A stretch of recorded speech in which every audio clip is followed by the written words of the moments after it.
Good evening, everybody. Welcome to this meeting that postponed, or I was asked to postpone it. So I wasn't asked to postpone. I was would I consider that? And I said yes, I considered it, and we made it to tonight. So welcome, everybody. Before I go through any order of business, just a number of issues not issues, but things to bring to your attention. First of all, Jill, it's your last meeting with us tonight. So on behalf of the committee here, can I just say thank you for your input. It's been much appreciated, and we really appreciated everything you've done for us.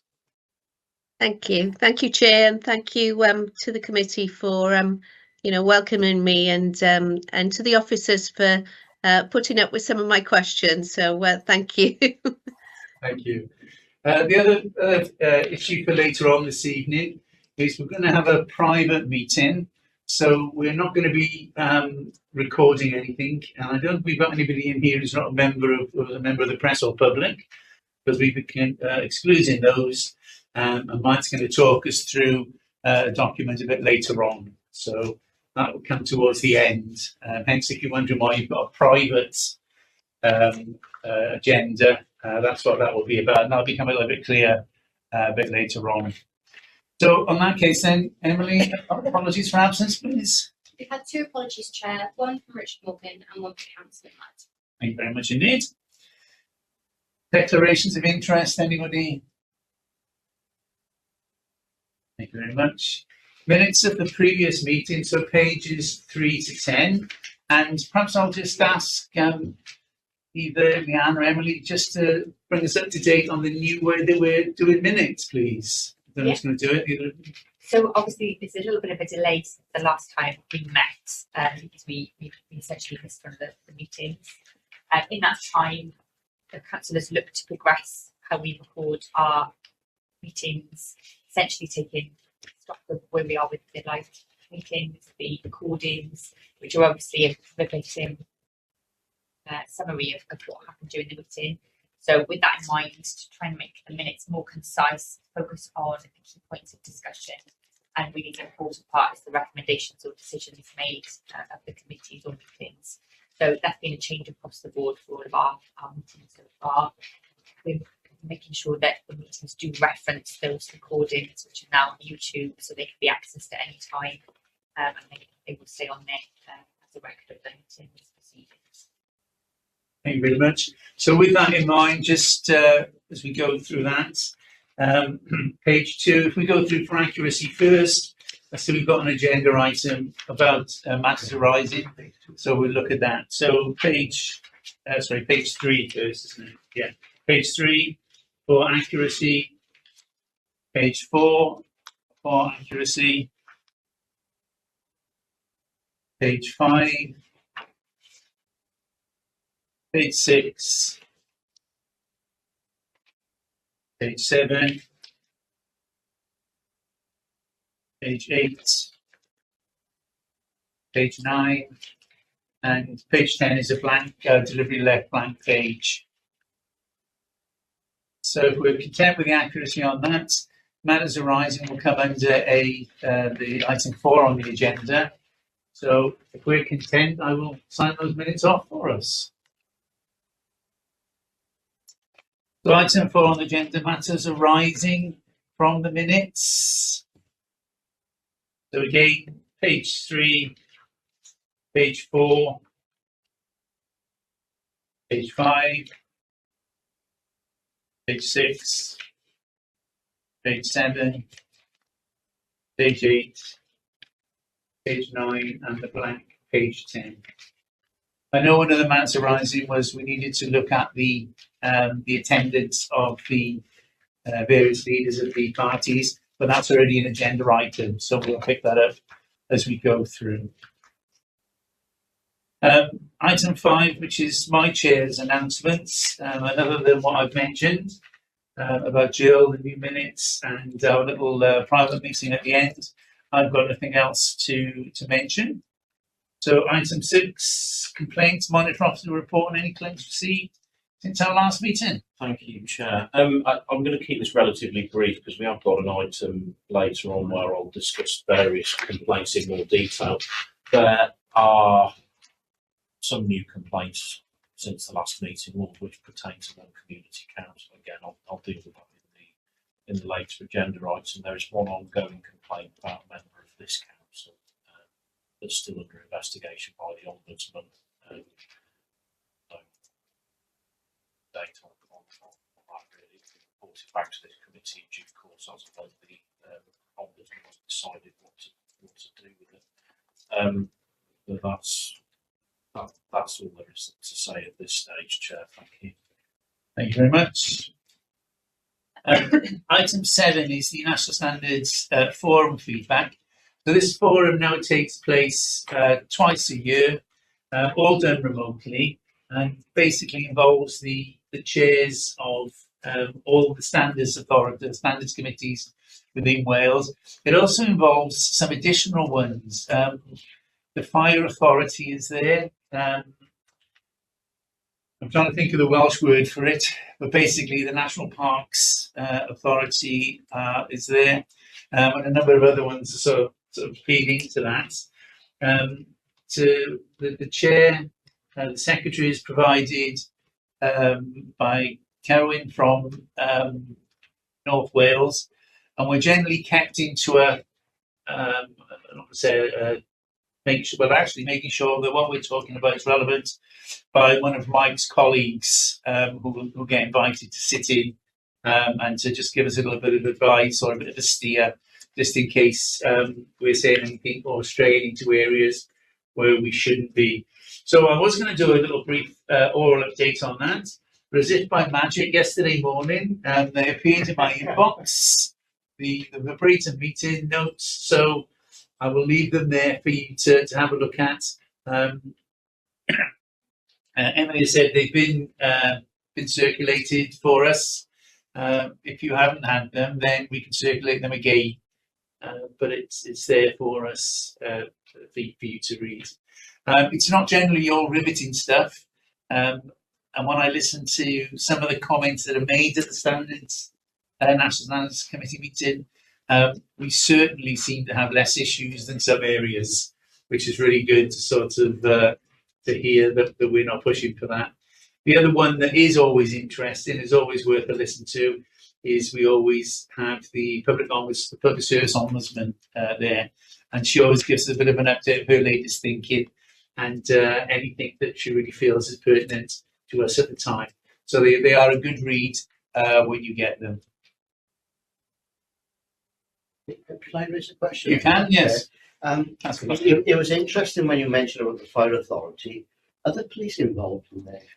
I have to say, I don't think I've heard of any of them being from the police authority. Right. I've certainly heard the fire authority and the National Park Authority, but I've not heard anyone say the fire authority or anything from the ambulance service, whether that be. Because I think that as all those public bodies, you know, they should be scrutinised by standards exactly the same, because quite often the police scrutinise themselves, and I think like that. I worry about that sometimes, and I can't see why they shouldn't be invited in those others. And perhaps that's something I'll pick up at the next meeting and just raise with the chair that, you know, they are a public body at the end of the day. Sorry, Mike, I'm going to defer to you. I don't expect any definitive answer, but do you know whether anything like that happens? So have you been to one of these meetings, Chair? I haven't been to one. I'm sure that awaits me before too long. But what I was going to say is, I mean, there is a slight difference between the fire service and the police and the ambulance service, in that the fire service is more linked with the local authority, in that, I mean, it's a bit different at the moment. The fire authority is in special measures and has trustees, is it, appointed by the Welsh Government, who are currently overseeing its running. But in the normal course of events, the local authority is responsible for appointing board members to that fire service authority.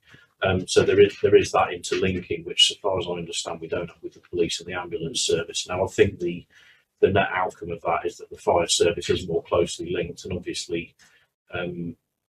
when you look at the national parks authorities, they tend to be mentioned in the same breath as local authorities as well across Wales. So I suspect it's because there is that closer relationship, and the police and the ambulance service sit somewhat outside of that bubble.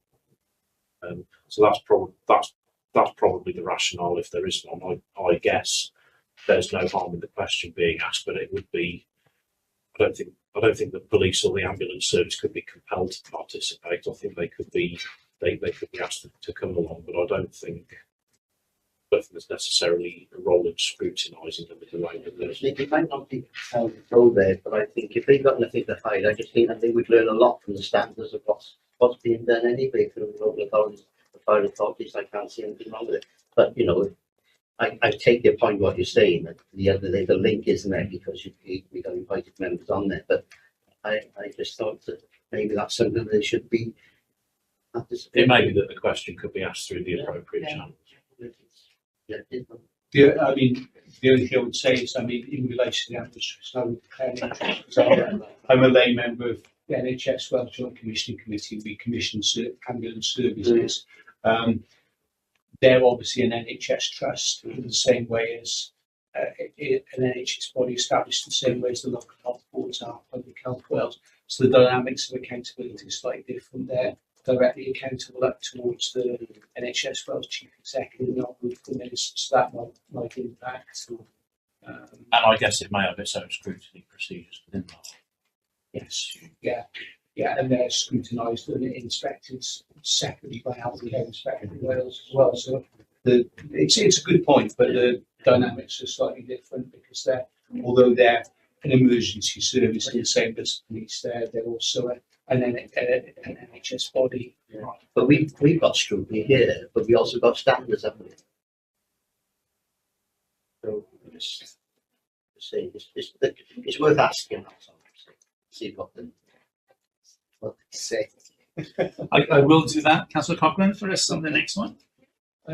Chair, just a couple of points on the notes would be helpful, actually, really good summary of the events. It picked up the issue around the length of time elapsed between appointment by the council or councillor and being able to become a member of the Standards Committee. And the suggestion was 2 years for councillors and I think 5 years for cabinet members. Were there any definitive decisions on that? There weren't. No, the whole of the process when it was set up. One of the things that originally when it was set up, you know, we kept all the minutes secret. You know, it was like the little sort of, and then someone said, "Well, actually, we don't need all these minutes. We just need a much just simpler of what's gone on." Yeah. Because ultimately, you don't have any power or authority. So recommendations can be made or thought or talked about, but there's no way to go back to the council and say, "Look, we want you to now put 2 and a 5 year link in." It was a suggestion for that. Is there a restriction at the moment? Is there an time elapsed restriction at all? There isn't. I'm going to be honest, I don't know. We can find out. Yeah, okay. But I think that there must be, and I'm not saying within Newport, but I think if I remember, one of the other authorities and the North Wales authorities had brought it up, and I think the reason they brought it up is because one of their councillors had resigned as a councillor who had gone to the scrutiny. Gone through the entry to get on the scrutiny committee. So I don't think it was necessarily an issue with us, but someone had then said, "Well, is that right? You know, yeah, have we got any legislation on that?" I know when I headed up Community Health Council, there was the regulation stated that if you were employed by the NHS, there had to be 2 years elapsed before you could become a member of the CHC. But no, just interesting. Yeah, no, that's no problem. In terms of elections, there were some changes in legislation that meant that if you were a council employee, you could stand for election whilst remaining a council employee and then resign should you be successful. But I don't know about it specifically in terms of the standards committee, so I can find out. Thank you. There's nothing in this council's constitution, as far as I'm aware. I want to say there's nothing in the legislation, but yeah, I'd have to check it. Thank you. Anyone else any questions on that? Councillor Rowley, you've been very quiet down there this evening. God, you've woken him up. It's been very riveting listening to everybody speak today, and I shall remain quiet until you poke the bear, as they say. Good evening anyway to you. Good evening to you as well, Chair. It is lovely to see you. Oh, thank you. So item 8 on the agenda, review of arrangements with group leaders. And if you remember, we had the group leaders in and we asked them some questions in relation to the standards and training and what's going on. And then we were going to come up with some sort of, do we want to written off them on the next time, or when do we want to see them in face to face the next time?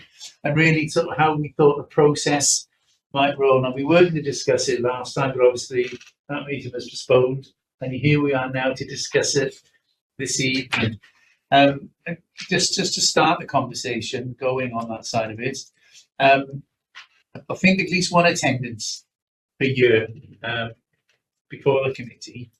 I'm not sure that cost effectiveness and actually scrutiny suffers if we have cost effectiveness really to have them every meeting. And I don't think scrutiny would suffer if they came to one and then we had a written report off them for maybe the next one, and at least do one a year. That's just my thoughts, but it's open there to what everyone thinks. I would quite agree with that, Chair. Councillor Cochran, any thoughts myself? No, I think I tend to agree with you. I think as long as they, we have the peer, I think that so we write proper, but then you just get written reports off them. I can't see anything wrong with that. Maybe too much on us. And I suppose when we have the written reports, and then from them, if there's anything there, then we can ask them to clarify that particular point. I think, it's open to the chair to invite anybody to a meeting if they're of the view that there's something that individual could add to the meeting. So I think if there is a particular issue that's more pressing and couldn't hang on, it would be open to you, chair, to say, well, I'd like to invite an ex-group leader and speak. It's my perception looking from outsiders. I think once a year looks about right. It's not basically the sorts of things that the committee needs to discuss with them. So, an observation. So, Councillor Rhaglen. I seem to have lost the. Thank you, Jay. You've reminded me not to be so quiet. I seem to have lost the facility to put my hand up in the normal way for whatever reason. I don't know why, but I would agree with you that having them here every time, I'd see no benefit in that. Having them here once a year to discuss questions that we may have, or even questioning them on the back of their written report to us. Although I think we would have to guide them with regards to what we would expect them to write to us, because, I don't know. We did adopt the standard format last year, didn't we? So I don't know if the committee's got any thoughts on whether we would keep the same format for the written report this year. Yeah, definitely. Yeah, makes sense. Yeah. Jill, yourself? Yeah, I was just thinking, based around what training is going to be set out for the coming year. They've had their refresher code of conduct within the last 6 months, haven't they? So again, I would say we ask them to come back after, any other substantial training to make sure that the training's been done. And the only other issue that I feel is quite important is the annual check on the register of interests of members to make sure that those are up to date. And I think that's something, I know it's a responsibility of the councillors to do it, but it is something that group leaders should make sure that their members are doing to make sure that they're up to date. I know Democratic Services would probably be notifying all members that they should do it after the annual meeting or round about the annual meeting. So, but again, it's a question of when we've got things planned that they need to report back to us on, basically. Oh, yeah, fine. Take that on board. Thank you, Jill, for that. I think for me now, I can just listen to what Mike said as well. The attendance plus the report, with the opportunity for the chair to be able to invite those leaders, should there be an issue that we want to resolve or we need some answers to, probably sits even more comfortably now than just one time a year with a standard report for the following ones. Yeah. We don't want to read in the Argus, do we? Chair, if I can. Yeah. I was going to say, I mean,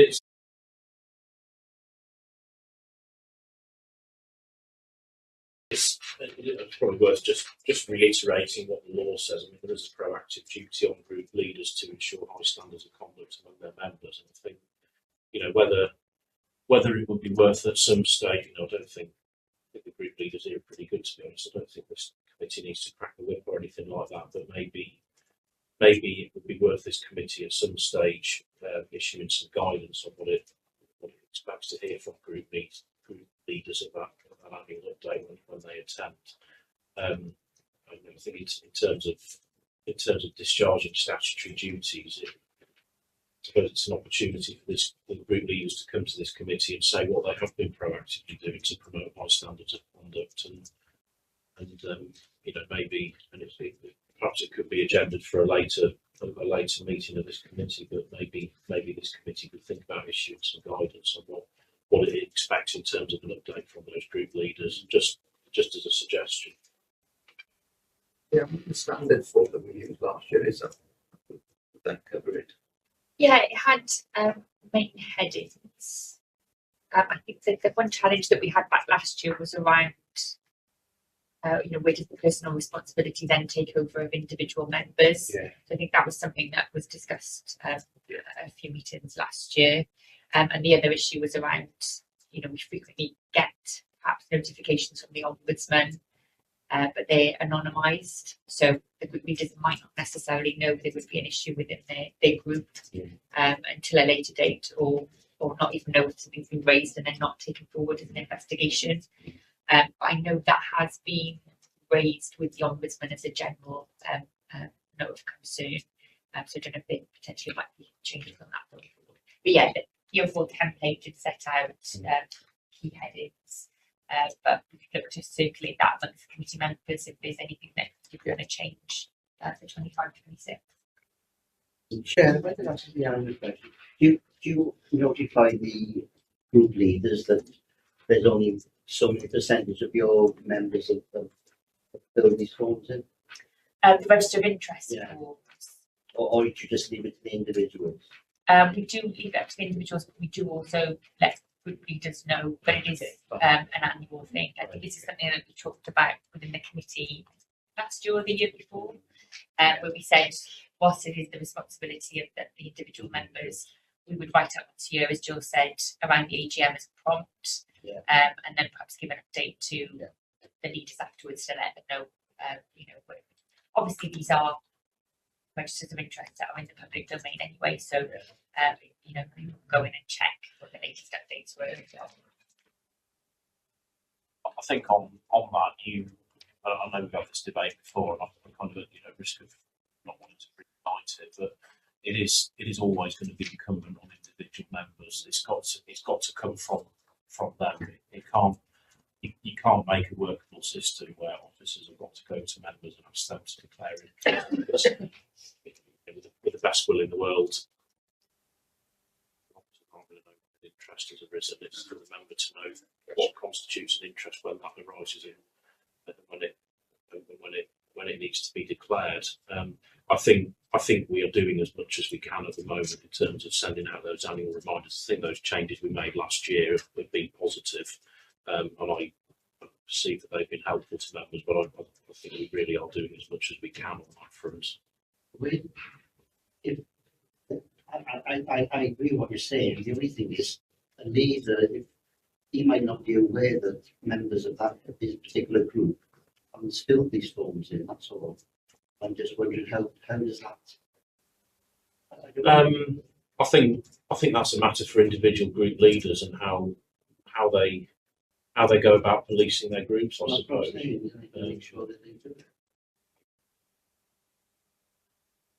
suppose that then feeds into them into their annual update to this committee. That could come into the guidelines for the annual update. Yeah. Yeah. Yeah.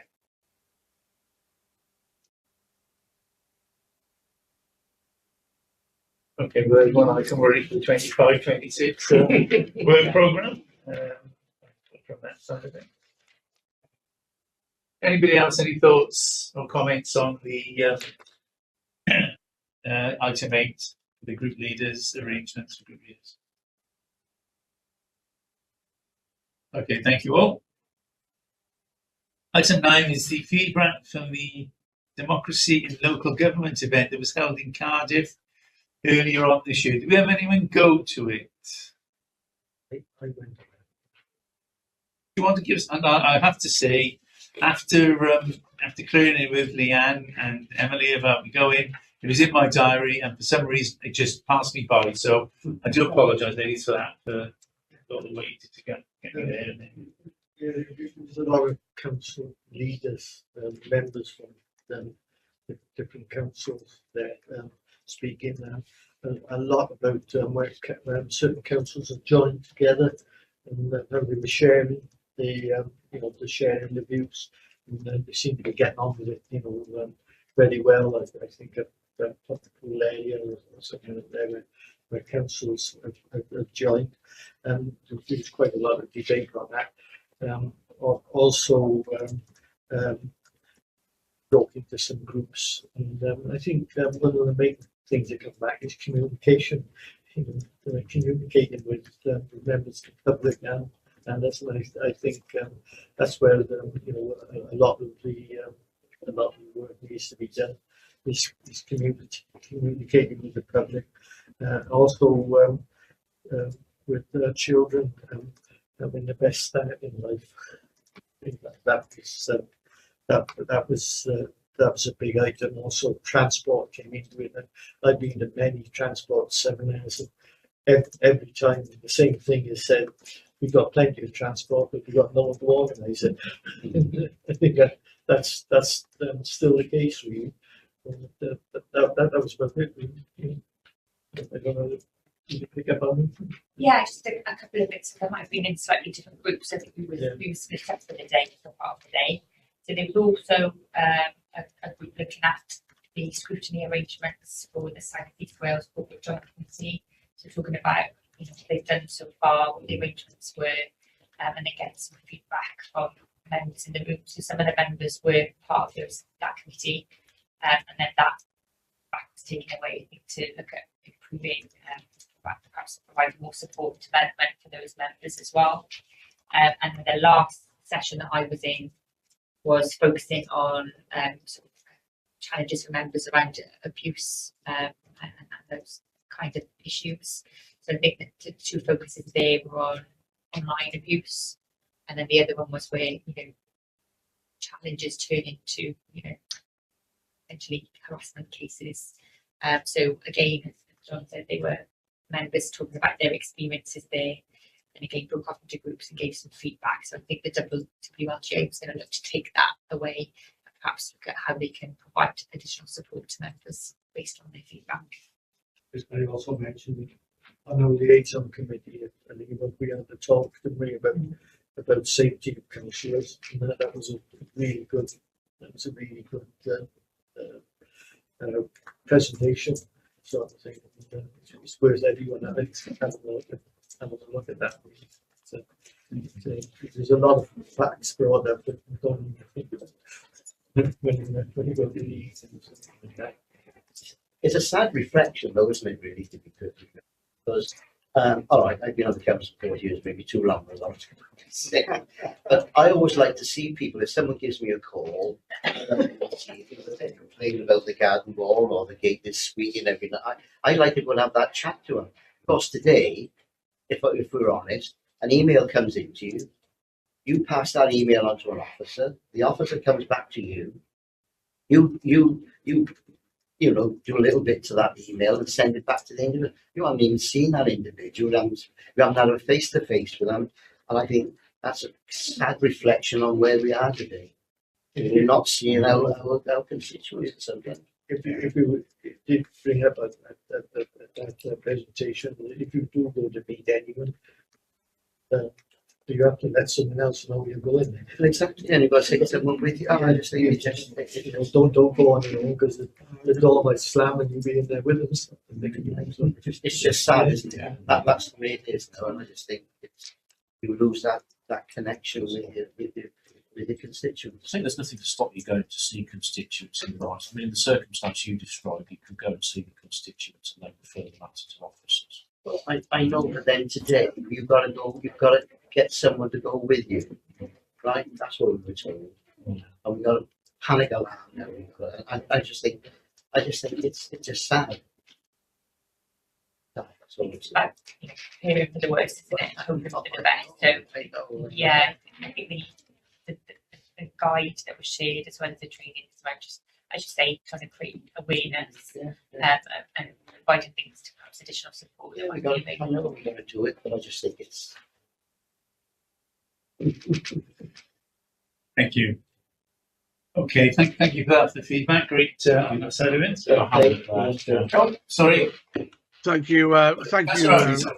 Thank you, Mike. I agree with Paul. It is difficult, although we get to see quite a few of our constituents, and some of the stuff where it can be done over email is actually quite efficient. I have no problem with face-to-face meetings, but I always write down and leave a message as to where I'm going and my estimated time of arrival back, just as previous advice has been given out to me from the police.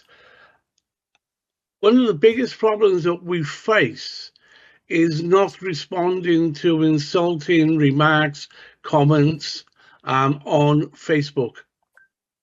Facebook is such and with such easy targets, and some of the comments on there are really quite hurtful, and they then generate people who want to support that line of attack.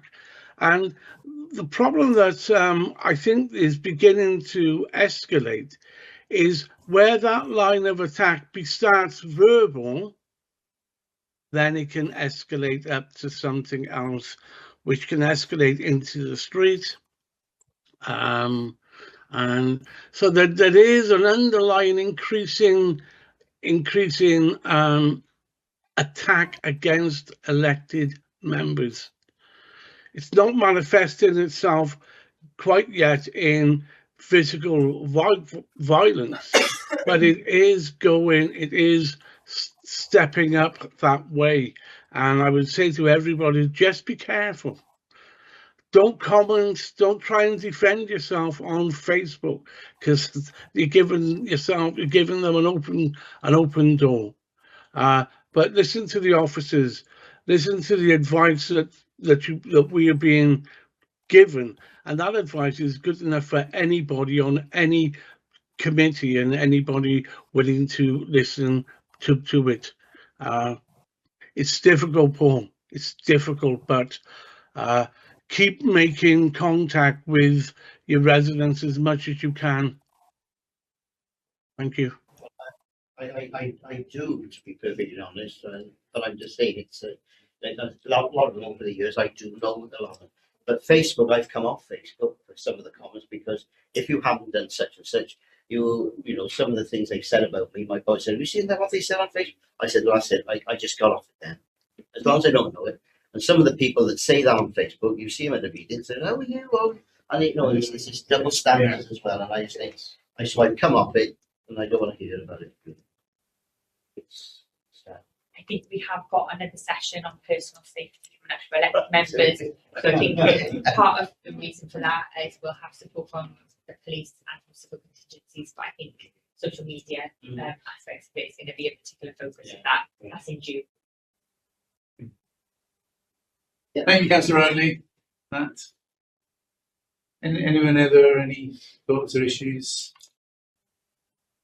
Thank you very much. That leads us quite nicely into item 10, which is our work programme for 25-26. We've already got the first part of it laid out with our meetings and reports from our leaders. Where else do we dare to tread in relation to this? And anything from yourself, Mike, gives you any concern or anything that? Not particularly, no. I mean, we will be, Leanne and I, bringing a report to this committee probably to the next meeting with regard to member training. Something that we're working with the Democratic Services Committee on. There'll be a consultation with group leaders. There'll be a consultation with senior officers. I don't think it kind of squarely relates to the remit of this committee, but I think there are aspects of it that this committee may wish to comment on. So probably the next meeting, if not one after that, there will be a paper coming to this committee for comment. Other than that, I don't particularly have any real suggestions at this stage. I mean, clearly, if there are any standards issues that arise, then I'll as the meeting chair and get them put on the agenda. But thank you for that. And I think perhaps that's probably the easiest thing is just to leave it there. And people have time to have a think. We know we've got some time space on the agenda. So if there's anything that fits within our remit, let's hear it by Leanne, and we get it on the agenda and go from there. Yeah, we'll bring a draft for the next meeting. We'll have a conversation as well about assumption. Thank you very much. Okay, moving on to item 11, which is the private report. Emily, can we confirm that we are just only online people who should be online with us?